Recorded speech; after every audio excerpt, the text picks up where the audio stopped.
మూడు అంశాలు నేను గుర్తు చేయాలనుకుంటున్నానండి. మన దగ్గర జరిగిన దిశ కేసు కానీ, ఢిల్లీలో జరిగిన నిర్భయ కేసు కానీ ఈ కేసు అతీతం.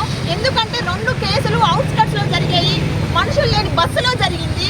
కానీ ఈ కేసు సొంత హాస్పిటల్లో డ్యూటీలో జరిగింది. ఈ అన్యాయాన్ని అందరూ ముక్త కంఠంతో ఖండించాలి. ఒక ట్రైనీ డాక్టరు తన డ్యూటీలో ఇల్లు లాంటి తన హాస్పిటల్లో తనకు అన్యాయం జరుగుతుంటే వేల మంది పేషెంట్లు, అటెండర్లు, 100 మంది డాక్టర్లు, స్టాఫ్ ఉన్నా తన ఆర్తనాదాలు ఎవరికీ వినిపించలేదు. తెల్లారే వరకు ఏం జరుగుతుంది దేశంలో? ఒక ఆడపిల్లకి ఇదేనా రక్షణ కల్పిస్తుంది? డాక్టర్లనా మీకు న్యాయానికి ఇంత లేటు? నిర్భయ కేసు వారంలో సాల్వ్ అయిపోద్ది, దిశ కేసు 4 రోజుల్లో సాల్వ్ అయిపోద్ది. డాక్టర్ కేసు వారం అయినా సిబిఐ రావడానికే వారం పడుతుంది. ఇది ఎక్కడి అన్యాయం?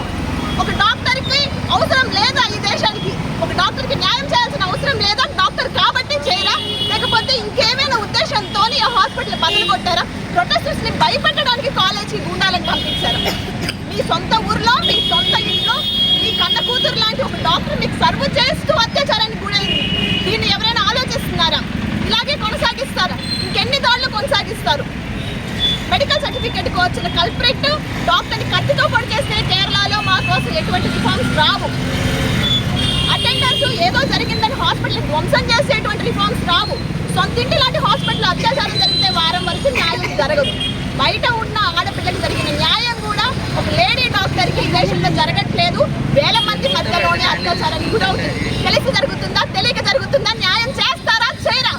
ఈ భారతదేశానికి లేడీ డాక్టర్స్ అవసరం లేదా?